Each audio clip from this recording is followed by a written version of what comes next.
In this video, I want to give 3 examples of what can happen to your comics after you die. In this business, being a comic book dealer, oftentimes when a collection comes up for sale is because somebody passes away. And so it's something that has been heavy on my mind recently because first of all, these 3 examples that just happened, some of them are just absolutely heartbreaking. And that has really made me want to do this video.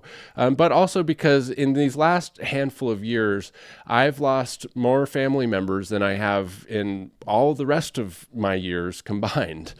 And it has me really reflecting on, how you pass, and especially how it relates to this video is what you do with your stuff. And the only point of this video is that I want you, if you're watching this as a customer or a subscriber or a follower of mine, I want you to be intentional. No matter what you decide to do, whether you decide to take them with you to the grave and it's somebody else's problem, that's fine, as long as it's intentional. Because what really breaks my heart is when you hear these stories of people that it was just totally unintentional what happened to their stuff. They just never got around to making arrangements.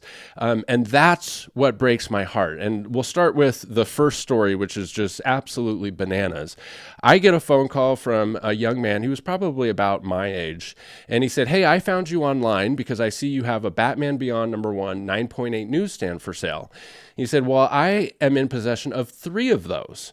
And not only that, and just so you know, that's like a $3,000 to $5,000 book. And not only that, I have 600 other slabs and hundreds of boxes of raw books.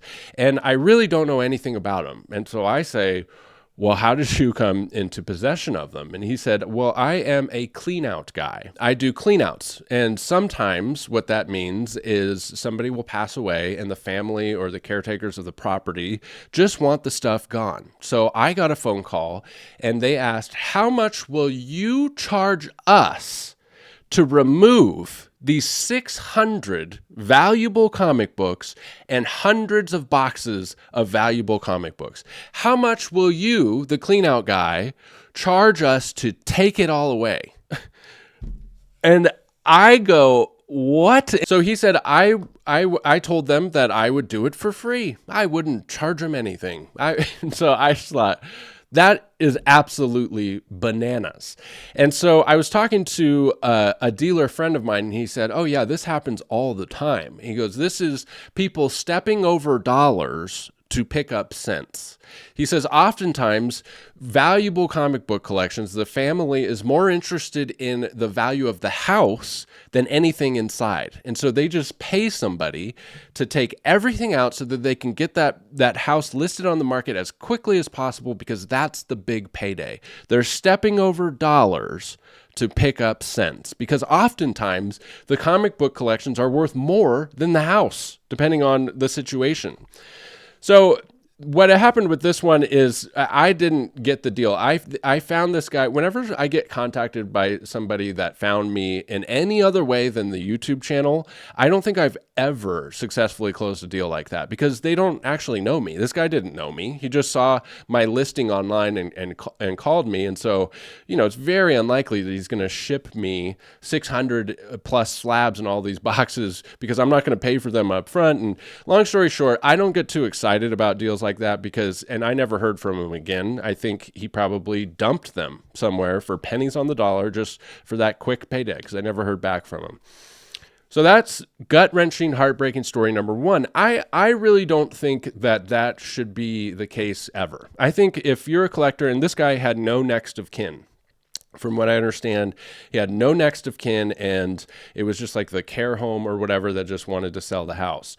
But I think if you're in that situation, like, at least donate it to the community, give it back to the community. Like, don't let the clean out guy be the guy that gets the money. But I think that example is somewhat unrelatable. I don't think that that's it's not that common, and hopefully that won't be the case with any of you. But I think this next example is much more relatable. Let's lighten the mood a little bit here with something a little more joyful. How about giveaways? We always do 2 giveaways here at Bryce Comics. One here on the YouTube channel channel. If you subscribe, comment, and like, you're entered to win a free slab, and one at brycecomics.com. If you sign up for the newsletter, you're entered to win a free slab each and every month you stay subscribed. And that's also where you get first access to new collections. Always have tons of awesome new inventory coming through brycecomics.com, and much more common. And so this one, I get a phone call from a young woman, and she inherited her father's comic book collection. And she calls me and she says, my dad was very passionate about comics. He loved this hobby. And I want to honor his legacy because I don't have room to store these hundreds of boxes of comics that I had, probably around 10,000 comics, if I remember correctly. But she doesn't have room to store that. And so she's just going to keep a few and feel that connection to her father through a couple. She doesn't need to keep all of them. And I said, okay, so, what do you have? He left this to her with absolutely no organization, no inventory whatsoever, no indication of value at all. Just hundreds of boxes completely misorganized. And she goes, well, there's some Lady Death, there's some signed ones, there's some X-Men, there's some Spider-Man, and they're all really, really old. And I'm going, okay, well, I'm already overwhelmed because I'm just like, I have no idea what you have. And I said, would you be able to just do like a quick FaceTime and we can go over these together and you can flip through a few boxes? She said, sure. So she FaceTimes me, and gosh, she was beautiful. This beautiful young lady sitting there in the middle of the room, but I digress. But anyways, sitting on the floor surrounded by boxes of comics, and she starts flipping through some of them, and there's some good stuff. There's some good stuff in there. There's some good vintage books, a lot of 80s books, some Silver Age, and a bunch of junk, and it was all mismatched. I mean, it was just in one box you would have everything from modern to Silver Age, from worth nothing to worth $20 to worth $100, and it was just completely misorganized, and she had hundreds of boxes. And so I go, I have no idea what your collection is worth. There's no possible way for me to come up with an accurate value for this stuff. And I was quickly overwhelmed. She was quickly overwhelmed. And what I ended up recommending was for her to put it on a local marketplace like Facebook or Craigslist or whatever, and schedule multiple people to come make offers on it, because it was good enough stuff to where she would get, it would be like vultures. People would be coming out of the woodwork to try to take this thing home. But if she was able to get multiple offers, like if she were to say, hey, just so you know, I have 10 appointments, there's 10 people coming to make offers on this, then she's less likely to get lowballed because the people know there's competition.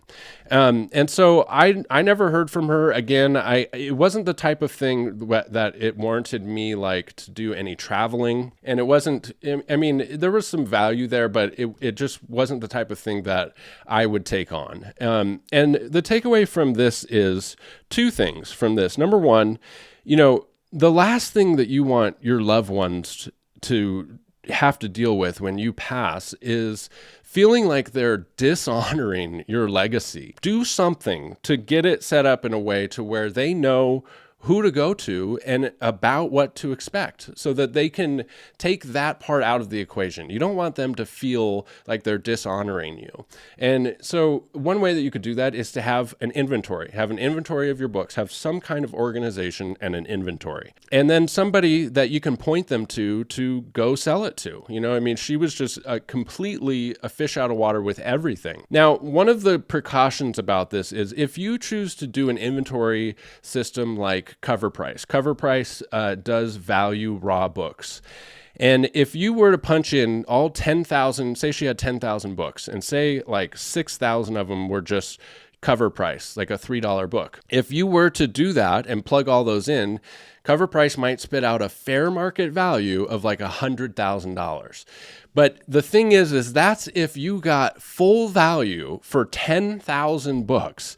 And it would take years to sell that. And so your time, to imagine how much you make in a year, So the time factor is very misleading. It would be even worse to leave them with an inventory and a fair market value that was way overinflated. Because now, if they go to sell it, they're going to really think they're dishonoring your legacy because they're getting nothing but lowball offers.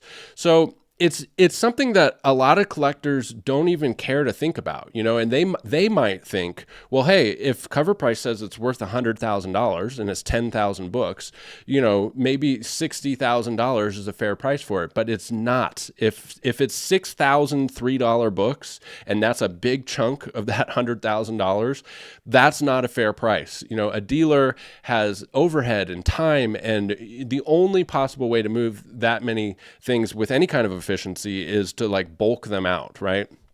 So typically a dealer, if it's a massive thing like that, will offer about 20% of the fair market value. And that's just totally ballpark. There is so much nuance with raw book collections. But my point is this: have an inventory and maybe get some offers before you pass so that you have a good idea of what a dealer is going to offer. And so the third example is something that happens much more common for me, and that is collectors reaching out to me and saying, hey, I'm getting along in years. None of my family cares about comics. And rather than leave them this huge burden of, hundreds of slabs or hundreds of boxes of raw books, rather than leave it to them, they have no interest in it. I decided that I'm going to go ahead and liquidate it and sell it before I pass. That happens much more common. And then that way they just leave the money to the family. They can focus on grieving and closure and not have this huge, overwhelming task, which is selling a massive collection.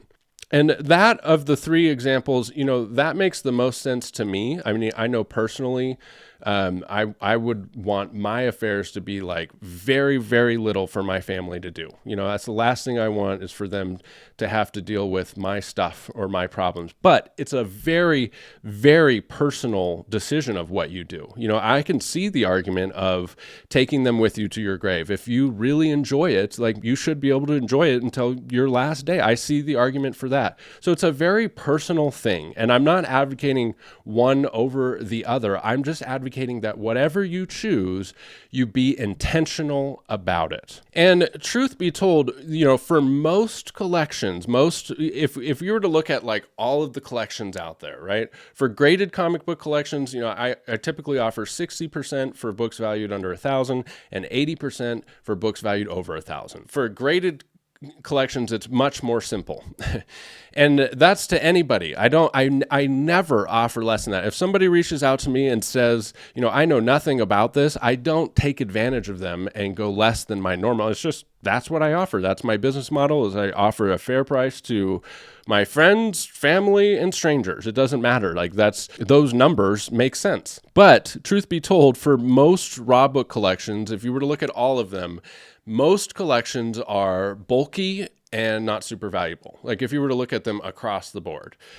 So most collections I would probably pass on if somebody were to reach out to me. But what I can offer is I can offer to point them in the right direction, right? So if you want to put like a note with your collection or something, if something happens to me, call Bry and he'll tell you what you can expect from a dealer, what you can expect if you were to, turn it into a part-time job. I've seen that happen too. And people do that where they inherit a collection and they go, hey, this is actually kind of cool. And I think I'm going to, put in the work to sell it all myself. And that's how you're going to maximize the most money for your collection, is if you put in all of that work. And that's really cool to see, because usually they become part of the hobby. They're like, wow, this is awesome. I'm more than happy to at least point people in the right direction. That's it for this video, guys. Just me hoping that you can be intentional about this very serious, topic of what happens to your stuff when you die. I hope that you live a long, healthy life, and that I am well past retired before you even have to worry about it. That would be my hope. Thank you for sticking with me to the end of the video. We'll catch you in the next one. Bye.